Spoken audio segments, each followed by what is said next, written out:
하나님께서 오늘 우리에게 주시는 말씀은 사도행전 10장 1절에서 23절입니다.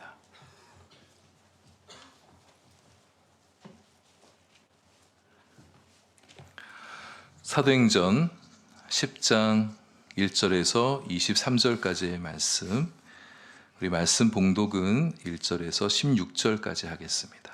사도행전 10장 1절부터 16절까지 한 절씩 교독하겠습니다. 가이사랴에 고넬료라 하는 사람이 있으니 이달리아 부대라 하는 군대의 백부장이라.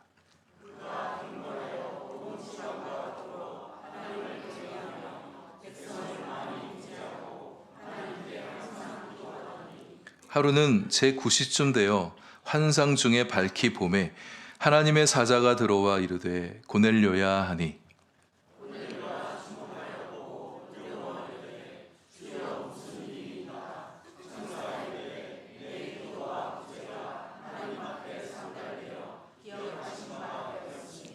내가 지금 사람들을 요바에 보내어 베드로라 하는 시몬을 청하라.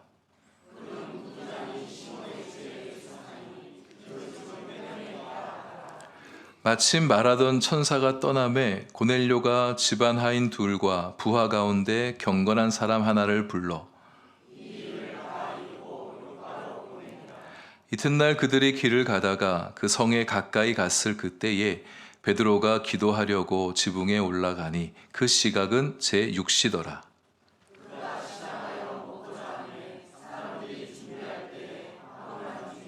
하늘이 열리며 한 그릇이 내려오는 것을 보니 큰 보자기 같고 내 귀를 메어 땅에 들이웠더라.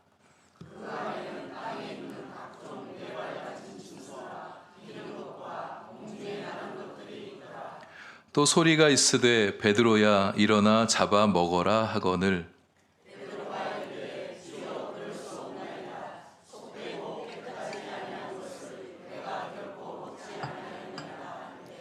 또 두 번째 소리가 있으되 하나님께서 깨끗하게 하신 것을 내가 속되다 하지 말라 하더라. 이런 일이 3번 있은 후 그 그릇이 곧 하늘로 올려져 가니라. 아멘. 기도하겠습니다. 말씀하시는 하나님, 이제 우리 각인의 심령 가운데 필요한 말씀을 들려주옵소서. 겸손히 경청하는 중에 성령의 위로와 기쁨과 능력을 얻게 하여 주옵소서. 예수님 이름으로 기도합니다. 아멘. 베드로를 통해서 이방인 선교, 비유대인 선교의 문을 열어주신 하나님의 사역이 이제 시작이 됩니다. 이제 하나님의 선교가 예수 그리스도의 복음이 예루살렘과 온 유대와 사마리아를 넘어 경계를 넘어서 널리 이방인에게까지 전파되기 시작하는데요. 그 시작은 사도 베드로와 이방인 고넬료의 만남이라 할 수 있겠습니다. 지난주에 말씀드렸었지만 이 바울이 이방 선교 사역을 힘있게 펼쳐 나가는 데 있어서는 베드로의 공헌이 지대했다, 이렇게 말씀할 수 있습니다. 베드로가 이방 선교 의 지지다가 되어지는 데 있어서는 고넬료와의 만남이 참 중요했습니다. 어떤 사람 베드로와 또 어떤 사람 고넬료가 만났을 뿐인데 이것은 두 사람 그냥 개인 대 개인의 만남의 의미를 넘어섭니다. 우리 그런 만남이 있어요. 그냥 우리 1대1로 그냥 한 사람 만났을 뿐인데 그것이 갖고 있는 파장과 의미가 굉장히 클 수가 있습니다. 복음을 매개로 해서 유대인과 이방인의 대표가 만난 것이다, 이렇게 말할 수 있겠고, 이방인 선교의 시대에 이방인 선교 시대의 개막을 알리는 만남이었다, 우리는 이렇게 평가해 볼 수 있겠습니다. 그 역사적인 무대가 되었던 도시는 가이사랴였고요. 가이사랴는 이스라엘 중부 지중해 해변에 위치한 그런 도시입니다. 당시 가이사랴에는 로마 시민들 즉시 특히 이 주둔군들, 로마에서 보낸 군인들, 그리고 그의 가족들이 많이 살고 있었습니다. 굉장히 많은 로마 군인들이 살고 있었는데 성경은 그 중에 고넬료란 사람을 좀 주목해 보게 하고 있습니다. 그는 이달리아 부대라는 군대의 백부장이었어요. 이달리아 대는 식민지에서 차출한 병력이 아니라 로마에서 왔던 로마인들로 구성이 된 정예 병력이었었습니다. 당시 로마군 조직은 100명을 기본 단위로 해서 그 위에 책임자인 백부장을 두는 시스템이었었는데요. 이 고넬료란 사람이 이달리아대 로마인들로 구성이 된, 순수 로마인들로 구성이 된 정예 병력의 지도자였던 거였었습니다. 그러니까 에디오피아 간다게의 내시처럼 유대계일 수 있었던 그런 사람이 아니라 진짜 외국인이었다는 거예요. 그러니까 진짜 외국인에게 복음 선교가 이제 시작되는 것을 보여주는 첫 번째 사람이 고넬료다, 이렇게 말할 수 있다는 거죠. 그는 아마도 이스라엘에 파견되어 근무하면서 유대인들과 친분을 좀 많이 나눴던 사람 같습니다. 이 사람이 이방인인데 하나님을 경외하는 사람이라고 얘기해요. 이게 쉽지 않은 거잖아요. 하나님을 경외했던 사람이었다. 아마 유대교의 가르침을 받아들이고 유대교 신앙을 믿음으로 받아들였던 사람. 이방인임에도 불구하고 하나님을 경외하는 사람이었다, 이렇게 얘기합니다. 혼자만 그런 게 아니었어요. 온 집안을 하나님 경외하는 가정이 되게 했던 사람입니다. 군인이니까 야, 까라면 까, 뭐 이렇게 해서 모든 집안 사람 다 예수님 믿으니까 너네도 다 예수 믿어, 뭐 이렇게 강제적으로 했던 것 같아 보이지 않습니다. 하나님을 경외하려면 경외하다는 단어는 마음이 움직여야 될 수 있는 건데 온 집안 사람들이 하나님을 경외하는 집안이었다. 그러니까 이 고넬료의 믿음과 그의 성품과 인격이 그의 아내에게도 좀 감동을 줬던 것 같아요. 아, 그러니까 남편이 믿는 저 하나님 나도 한번 믿어보야겠다, 이런 도전을 주지 않았었을까. 그의 자녀들에게도 그렇고 또 당시 집안에 하인들도 많이 있는데 하인들도 자기의 주인을 보면서 저분이 믿는 예수, 저분이 믿는 하나님 우리도 믿어봐야 되겠다, 이런 마음을 갖는 선한 영향을 끼치지 않았나 싶습니다. 여러분, 한 사람의 거룩한 변화가 주변에 미치는 영향력이 작지 않습니다. 우리가 신실한 하나님의 경건한, 하나님을 향한 경건한 믿음의 사람으로 살아가게 되어지면 우리 주변의 사람들에게 영향을 끼칠 수가 있어요. 우리 가족 식구들에게, 믿지 않은 가족들에게 예수님을 믿게끔 할 수가 있습니다. 여러분 지인들에게, 여러분의 영향력 아래에 있는 사람들에게 예수 그리스도의 복음을 증거할 수 있는 선한 영향력을 가진 사람이 될 수 있습니다. 또 고넬료는 유대 백성들에게 구제도 많이 하는 사람이었습니다. 당시 로마 주둔 병사들이나 파견 관료들은 식민지 백성들로부터 뭐 좀 빼먹을 생각만 좀 많이 했던 사람들이에요. 착취하는데 마음이 가 있던 사람들이었는데 고넬료는 그렇게 하지 않았다는 거예요. 착취는커녕 오히려 구제를 베풀었다. 그럼 유대인들이 고넬료를 어떻게 보겠습니까? 좋아하고 칭찬하고 존경하지 않을까요? 아니나 다를까 22절에 보시면 베드로를 초청하러 욥바에 갔던 고넬료의 하인 둘과 부하 한 사람이 그렇게 말합니다. 백부장 고넬료는 의인입니다. 유대 온 족속에 칭찬합니다. 자기들이 보니까 유대 사람들이 이 고넬료를 다 좋아하는 거예요. 다 칭찬한다는 겁니다. 우리 한마음교회 성도님들이 이렇게 믿음의 식구들이나 또는 믿지 않는 분들에게도 이렇게 칭찬받고 존경받는 우리 성도님들 다 되시길 축복합니다. 또 고넬료는 기도도 많이 합니다. 하나님께 항상 기도하더니 이 사람들 눈에 아마 고넬료의 구제나 기도가 눈에 띄었을 것 같아요. 하나님의 눈에는 더더욱 그러했겠죠. 하나님께 그의 기도와 구제가 상달이 되었다. 하나님께 기억하신 바 되었다. 하나님께서 고넬료의 구제하는 모습을 다 지켜보고 계셨던 겁니다. 그가 기도할 때 그 기도하는 모습을 하나하나 다 보고 계셨던 거예요. 여러분, 하나님은 우리가 어려운 이웃을 위해 구제하게 될 때 그 모습을 그분의 눈에 담아두십니다. 나 하나 건사하기도 너무 힘들고 우리 가족 챙겨하기도 너무 힘들지만 그래도 어려운 이웃을 보게 되어질 때 좀 도와줘야겠다, 이런 마음 가지고 구제하게 될 때 억지로 형식적으로 눈에 사람들 좀 의식하면서 하는 거 말고요. 알아주는 사람 없어도, 누가 보는 사람이 없어도 오른손이 하늘 왼손이 모르게, 남들 모르게 그렇게 구제하는 거 하나님께서 보십니다. 그래서 일부는 하나님께 상급을 주시는데 하늘에 보화를 쌓아두시기도 하고, 또 일부는 우리도 인생을 살다 보면 공경에 처할 때가 있잖아요. 그럴 때 하나님께서 돕는 사람들 붙여주셔서 우리도 도움을 얻게 해주시는 겁니다. 기도한 것도 다 기억하시는 분이십니다. 여러분, 우리 하나님은요, 우리가 기도하는 그 기도말 다 들으십니다. 우리가 하는 기도 다 들으시고 그분의 마음에 담아두시는 분이세요. 때로는 그냥 독백처럼 했던 말인데도 이거 어찌 하나님께서 들으셨나 싶을 정도로 기억하고 계셨다가 응답해 주실 때가 있어요. 이걸 기억하셨다고? 그런 하나님을 만나게 되어지면 하나님이 너무 사랑스럽게 느껴지게 되죠. 여러분, 부부 사이에서도 여러분 남편이 또 여러분의 아내가, 뭐 청년들 같으면 여러분의 애인이, 뭐 꼭 그런 관계가 아니더라도 그냥 내가 지나가면서 툭 내뱉었던 말인데 누군가 그걸 기억하고 있다가 나중에 그걸 챙겨준다고 해보세요. 기분이 얼마나 좋겠습니까? 야, 이걸 기억했다가 날 챙겨주냐. 우리 하나님께서 그러시는 분이라는 거예요. 우리가 기도하는 거, 우리가 말하는 거, 우리가 독백하는 것, 심지어 그냥 생각 속에서 품었던 어떤 생각도 주님께서 듣고 계셨다가 하나님께서 필요하시면 또 들어주시는 그런 하나님. 그래서 저는 이런 하나님을 참 스윗한 하나님이다. 우리가 얼마나 스윗한 분이신지 모르겠어요. 경건하며 하나님 경외하며 구제하며 기도하는 고넬료. 공교롭게도 다 초성이 기억입니다. 경외하고 경건하고 구제하고 기도하는 고넬료. 쭉 그의 모습을 지켜보시다가 어느 날 하나님께서 그의 기도 중에 환상을 보여주십니다. 구시는 유대 시간인데 우리 식으로 얘기하면 오후 3시입니다. 오후 3시에 기도하는 중에 하나님께서 환상 중에 하나님의 사자를 보내주신 거예요. 오후 3시는 유대인의 정기 기도 시간 가운데 하나입니다. 유대인들은 보통 하루에 3번 꼬박꼬박 기도하는데 아침 9시에 한 번, 오후 3시에 기도하고 또 해질녘에 그렇게 기도를 한대요. 근데 고넬료가 유대인도 아닌 사람이 비유대인이면서 오후 3시 유대인의 기도 시간을 맞춰서 그렇게 기도하고 있었던 겁니다. 환상 같은 특별한 기도 체험은 그렇게 고넬료처럼 꾸준히 시간을 내어 기도하는 사람이 경험하게 되는 하나님의 은혜 사건이에요. 그의 지속적인 기도가 하나님께 그를 알려진 사람이 되게 했습니다. 규칙적인 기도 시간이 이방인인 그를 하나님의 언약 바깥에 있던 사람이었음에도 불구하고 하나님과 영적 소통과 친밀한 교제를 나누는 사람이 되게 한 거예요. 기도하는 사람이 하나님의 눈에 들어옵니다. 누구나 예수 믿으면 공평하게 구원 베풀어 주신 분이시죠. 하나님의 자녀들 다 사랑해 주신 분이시죠. 때마다 은혜 베풀어 주신 주님이세요. 근데 하나님의 눈에 특별히 기도하는 사람들을 그분의 눈에 담아두시는 거예요. 하나님은 기도하는 사람을 특별히 주목해 보십니다. 꾸준히 기도하는 사람에게 고넬료처럼 환상도 보여주시고 음성도 들려주시고 깊고 풍성한 영성의 세계로 이끌어 주시는 거예요.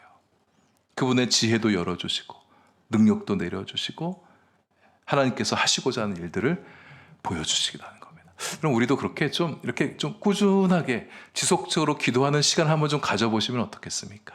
좀 새벽잠이 없으신 분들, 아니 뭐 잠이 없어도 내가 좀 의지를 갖고 내가 새벽에 좀 기도하겠다. 5시 반 나와서 내가 기도하겠다. 이것을 여러분의 고정적인 기도 시간으로 삼아도 좋겠고, 아니면 출근할 때 내가 남들보다 한 10분 일찍 출근해서 사무실 아무도 없는 데서 혼자 내 하나님 앞에 기도하겠다. 자신의 하루를 위해서 기도하고 사무실 사람들도 위해서 좀 기도도 하고 하나님께서 하실 오늘 하루의 일들 놓고도 기도도 좀 하고요. 아니면 모든 일정을 마치고 밤에 집에 잠자기 전에 얼마간 시간을 내어서 기도하는 거예요. 항상 기도하는 자신의 기도 시간으로 삼아도 좋을 것 같습니다. 또는 낮에 기도할 수 있으면 좋을 것 같아요. 고넬료도 낮에 기도하고 유대인들도 낮에 기도 시간 삼았다고 그러는데 쉽진 않은데요.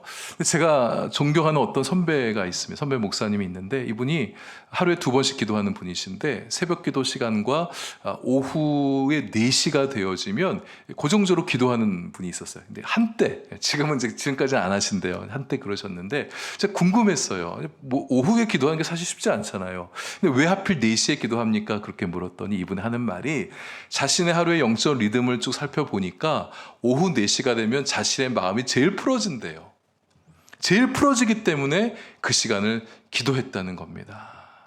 그래서 침방 갔다가 늦게 오더라도 꼭 본당에 올라가서 기도했었다. 굉장히 저는 도전이 됐었는데 처음에 자기도 힘들었지만 그래도 그렇게 기도하다 보니까 그 시간이 얼마나 달콤하고 행복하고 은혜롭고 좋은지 그 시간이 기다려지기도 했대요.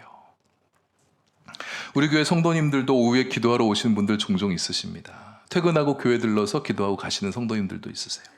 개인적으로 좋은 시간 되지만 교회도 참 축복인 것 같아요. 오후 시간에도 기도 소리가 이렇게 교회를 가득 채우니까 참 교회 기도가 충만한 그런 교회, 은혜가 가득한 교회처럼 느껴지기도 합니다. 하나님의 사자가 들어와서 그의 이름을 불러요. 고넬료가 근데 이 천사를 보더니 두려워했다 이렇게 얘기합니다. 그러니까 이게 천사를 처음 만난 거예요.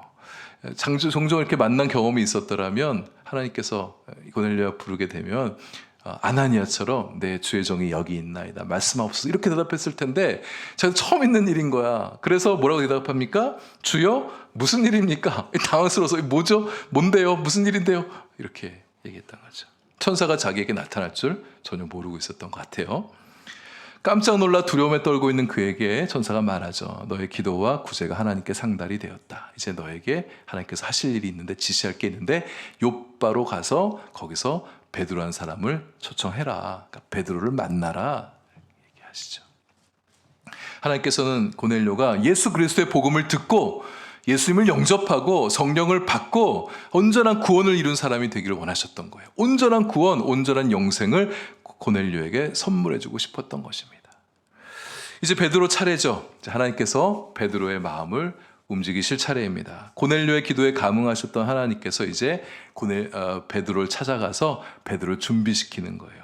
베드로의 마음을 움직이기 위해서는 매우 강력한 터치가 필요합니다. 왜냐하면 베드로는 철저한 유대교 배타주의적인 선민의식에 사로잡히는 사람이에요. 하나님은 이방인들에게 구원 역사를 막 이제 펼쳐내고 싶은데 예루살렘 교회의 수장인 베드로가 아직까지 마음이 닫혀 있습니다. 아직 이방인들에게 구원의 문이 열릴 거라고는 생각 못하고 있는 거예요. 사도행전 1장 8절에서 예수님 말씀하셨어요. 성령이 너에게 임하시면 온 예루살렘과 온 유대와 땅끝 사마리아 땅끝까지 이르러 내 증인이 되리라. 땅끝까지 이르러 내 증인이 되리라 말씀하셨는데 아직 베드로는 예수님의 그 유언 말씀이 마음까지 내려와 있지 않은 겁니다. 그는 여전히 유대 중심적인 구원관에 사로잡혀 있어요. 그가 가지고 있는 배타적인 구원관을 깨기 위해서 하나님께서 택하셨던 방법은 강력한 환상을 보여주신 거였습니다. 여러분, 예수님을 믿어도 우리 예수님을 믿으면 세상을 보는 눈이 좀 달라져야 됩니다. 사람을 보는 눈이 달라져야 돼요. 인생을 보는 시각도 달라져야 됩니다. 그런데 여전히 세상을 보는 눈이 무척 좁고 사람을 보는 눈이 무척 좁고 인생을 바라보는 눈도 그가 가진 가치관도 무척 편협하게 살아가는 성도들이 있어요. 자기가 가진 어떤 신념의 틀에 갇혀서 그 신념에 맞지 않는 어떤 새로운 생각, 어떤 신앙이 다가오게 될 것 같으면 그냥 튕겨내버리는 거예요. 못 받아들이는 거죠. 예수님을 보는 눈도 말씀을 해석하는 눈도 똑같습니다. 협소한 생각을 가지고 있어요. 물론 사람은 자기 나름의 사고의 틀이 있죠. 나름의 관점의 틀이 있습니다. 나름의 신앙도 나름대로 틀을 안고 살아가고 있어요. 그래서 그 틀을 없앨 수는 없습니다. 틀이 없을 수는 없죠. 그러나 신앙이 자라간다는 것은 이런 틀을 조금씩 깨고 확장시켜가는 거예요. 생각의 틀을 넓히고 관점의 틀을 높이고 신앙의 관점도 높이고 사람들을 바라보는 시각도 좀 넓게 가져가는 거죠. 틀의 크기가 커지면 나와 다른 사람의 생각도 좀 너그럽게 받아들일 수 있어집니다. 나와 다른 사람의 관점도 받아들일 수 있고 나와 다르게 살아가는 삶의 모습도 받아들일 수 있는 여유가 있게 되어져요. 말씀을 바라봐도 더 깊고 풍성하게 볼 수 있는 시야가 열리게 됩니다. 그러니까 늘 똑같은 말씀인데 몇 번씩 계속 봐도 또 은혜로운 거예요. 또 새로운 거 깨닫겨지니까. 내가 가진 생각, 내가 가진 신념, 내가 가진 시야가 다 옳은 게 아니며 좁은 것일 수도 있다는 그런 좀 겸손한 마음이 우리한테 좀 있어야 됩니다. 그래야 신앙이 자라가요. 베드로가 참 믿음 좋은 사람이었죠. 능력도 어마어마한 또 사람이었지 않습니까? 성품도 회심한 이후 예수 그리스도 자기가 부인하고 난 다음에는 성품도 막 잘 자라가는 것 같아요. 우리가 좀 수요일마다 베드로전서 강연을 하고 있는데 그의 글귀마다 그의 멋지고 관대하고 아름다운 성품이 막 묻어나요. 베드로전서 묵상의 또 다른 묘미는 그의 성품을 읽어가는 겁니다. 성경 저자인 베드로의 성품을 찾아가 볼 때 이 베드로전서가 굉장히 또 매력적으로 느껴져요. 하지만 구원의 관점에 있어서는 이 유대인의 세계에 한정되어 있습니다. 이방인들에게도 구원을 베풀어 주실 것이라는 생각을 아직 못 깨고 있는 거예요. 베드로의 이 시각이 깨지게 되면 엄청난 영적 지각 변동이 일어나겠죠. 거의 코페르니쿠스적인 갈리오급의 그런 각성이 일어나게 될 것입니다. 실제로 바울이 회심하고 난 다음에 세계 역사가 바뀌었죠. 베드로도 그의 시각이 영적 시각이 바뀜으로 말미암아 세계 역사가 변화되기 시작했다. 우리는 이렇게까지 말할 수 있어요. 우리가 가진 생각이 깨질 때 놀라운 일이 일어날 수가 있습니다. 다시 말씀드리지만 베드로의 시각의 변화는 세계 선교에 대단히 중요한 공헌을 하게 됩니다. 세계 선교의 주역은 물론 바울이지만 바울이 날개를 달고 사역할 수 있도록 길을 터준 사람이 베드로라고 그렇게 말씀드릴 수가 있어요. 교회의 수장격인 베드로가 만약 반대한다고 해보세요. 바울 보고 이방인 사역하면 안 된다고, 이방인은 구원이 닫혀 있다고, 그럼 어떻게 됐겠습니까? 바울의 사역이 대단히 위축됐겠죠? 아니면 바울 같은 성정으로 봐서는 튕겨나갔을 것입니다. 그러면 교회가 분열될 수 있는 거예요. 예루살렘 중심, 유대인 중심의 유대인 교회와 이방인 중심의 교회로 초대교회가 이제 교회가 막 이제 시작되고 있는데 처음부터 분열되어 갈라져서 시작하는 그런 일을 보게 될 수도 있었는지 몰라요. 고넬료가 보낸 사람들이 욥바의 베드로가 머물고 있는 그 집에 다다르게 되었을 때에 베드로가 기도하러 지붕에 올라갔다. 육시라고 얘기하죠. 이거는 이제 정오를 얘기합니다. 우리가 지붕에 올라갔다 그러는데 우리가 한옥 기와집을 생각하면 안 돼요. 우리가 한옥 기와집을 이렇게 세모로 이렇게 세우는데 어떻게 저 지붕 위에 올라가서 기도한다는 건가? 아닙니다. 팔레스틴의 가옥 구조는 이 지붕이 평평하게 되어 있습니다. 그러니까 옥상이라고 생각하시면 돼요. 거기 올라가서 사람이 걸어갈 수도 있고 사람들과 대화도 나눌 수 있는. 사무엘상 9장에 보면 사무엘이 최초 사울을 만나게 되었을 때 야, 너 옥상으로 따라 올라와. 그렇게 얘기한 대목이 나와요. 올라오라고. 그래서 올라가서 은밀한 중에 대화를 나누는 그런 내용이 사무엘상 9장에 나오고 있습니다. 그러니까 팔레스틴의 지붕은 옥상이에요. 베드로가 정오에 기도하러 올라갔다 그래요. 이게 개인적으로 기도 시간이었는지 모르겠어요. 딱 유대인들의 정해진 시간은 아닌 것 같은데 기도했다는 거 보게 되면 이 베드로의 마음 안에 막 기도하고 싶은 마음이 좀 그날따라 좀 크게 일어났던 게 아닌가. 지금 배고플 시간이고 시장했다고 얘기하잖아요. 시장하느라고 자기를 위해서 음식 만들어주는 사람이 있을 텐데 이런 배고프면 기도 잘 안 되잖아요. 근데 올라가서 기도하는 거예요. 하나님의 섭리 속에서 기도하고 싶은 열망이 그의 마음에 좀 일어났던 게 아닌가 싶습니다. 여러분 우리도 그럴 때 있지 않습니까? 갑자기 막 기도하고 싶은 마음이 드는 거예요. 여러분 그럴 때는 망설이지 말고 주저하지 말고 기도하셔야 됩니다. 하나님께서 뭔가 말씀하고 싶은 게 있으신 거예요. 하나님께서 뭔가 하실 일을 여러분에게 보여주고 싶으신 거예요. 기도하셔야 됩니다. 허기를 느낀 채 기도하던 중에 황홀경에 빠져들어가 환상을 보게 됐습니다. 하늘이 열리면서 하늘에서 큰 그릇이 내려옵니다. 큰 보자기 같은데 네 귀에 메어진 채 보자기 같은 그릇이 내려와요. 그 안에 들여다봤더니 각종 네 발 가진 짐승과 기는 것과 공중에 나는 짐승들, 새들이 이렇게 들어있는 거예요. 배가 고프다 보니까 환상을 봐도 먹는 거 환상을 보게 된 것 같은 생각이 좀 드는데 와 먹을 거 많네 뭐 이렇게 하나님께서 배고픈 나를 위해서 환상조차도 이런 먹는 거 환상을 보여주시나? 하나님께서 환상을 보여주실 때는 그냥 예사로운 환상이 아닙니다. 하나님께서 특별한 메시지를 담아서 보내주시는 대단히 중요한 환상들이죠. 굉장히 의미가 있는 거예요. 하나님의 음성이 들려옵니다. 일어나 잡아먹어라. 하나님이 잡아먹으라 그러니까 베드로 어떻게 순종해야죠. 근데 가서 보니까 아닌 거예요. 먹을 게 아닌 거예요. 왜 먹을 게 아니냐? 거기 있던 짐승들은 다 구체적으로 어떤 짐승들인지는 모르겠는데 14절 답변을 보건대 속되고 깨끗하지 않은 짐승들, 곧 율법이 먹어서는 안 된다고 규정한 짐승들, 정결 예법상 섭취할 수 없는 짐승들이 그 안에 다 들어있던 거예요. 어떤 짐승이 부정한 짐승인가는 레위기 11장에 보면 쫙 리스트가 있습니다. 베드로도 유대인이었잖아요. 그 그릇에 있는 짐승들을 보니까 이건 먹어서는 안 되는 음식들이라고 단번에 다 알아차렸을 것입니다. 그래서 하나님이 먹어라 그랬는데 베드로가 어떡합니까? 안 먹겠습니다. 거절하잖아요. 그가 예수님을 믿고 유대계 율법에서 점차 벗어나고 있지만 아직까지 오래된 익숙한 율법의 틀에서 여전히 벗어나지 못하고 있는 것을 이 대목에서 좀 보여주고 있죠. 아마도 베드로 자신은 이게 하나님께서 자신을 시험하신다 생각했을 것 같아요. 내 경건을 시험하신다.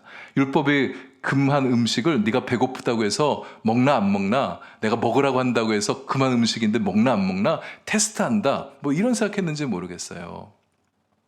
두 번째 소리가 들려옵니다. 하나님께서 깨끗하게 하신 것을 네가 속되다고 하지 마라.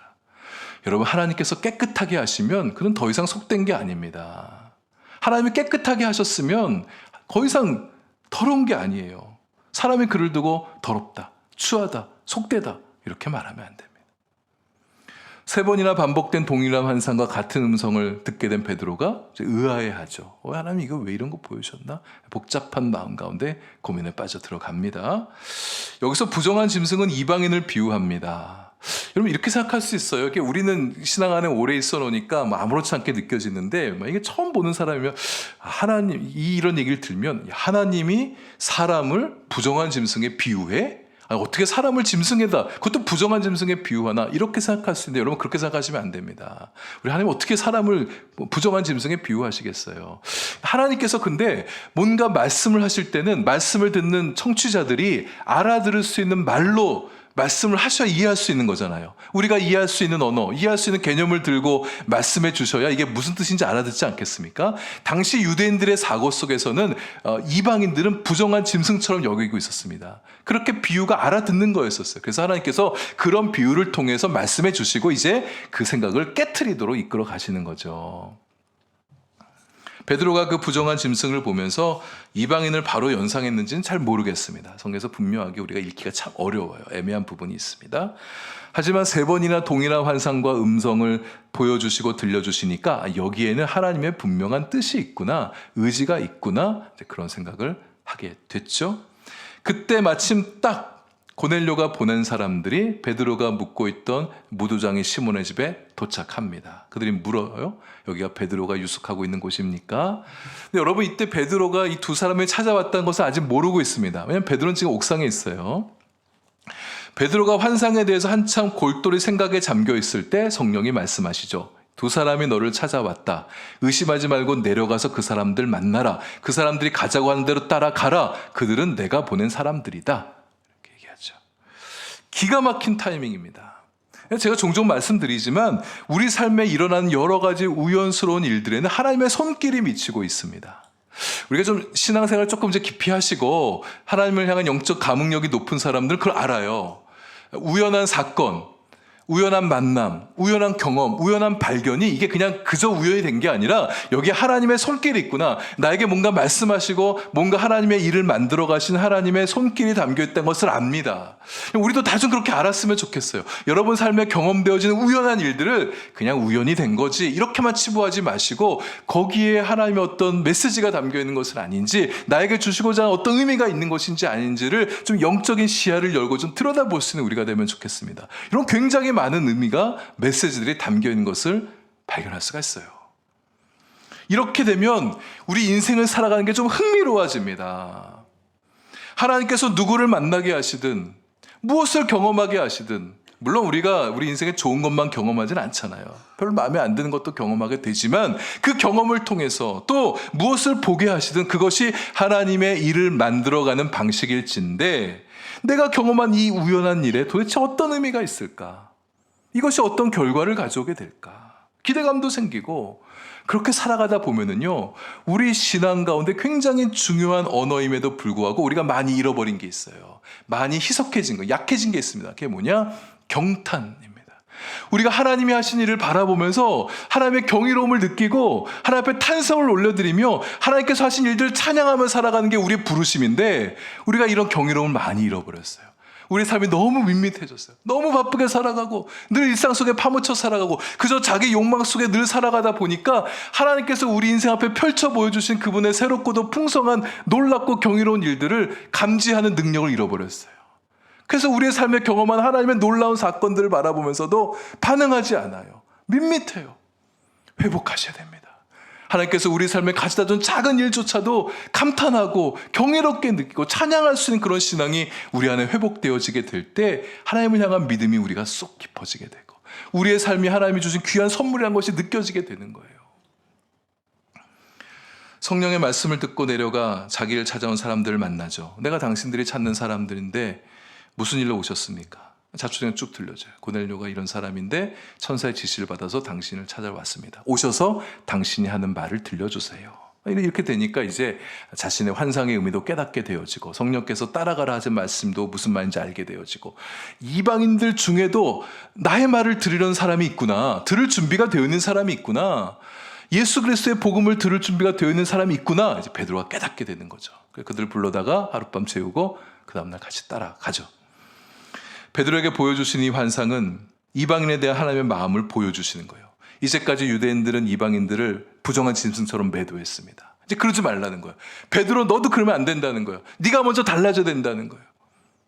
이방인들을 바라보면서 부정한 짐승, 속된 사람들 취급하지 말고 하나님께서 그들도 구원하여 주시길 원하신다고, 그들에게 구원의 길이 열렸음을 네가 먼저 캐치하고 알고 이제 할 일이 있다고 하나님께서 베드로를 재촉하여 보내시는 것입니다.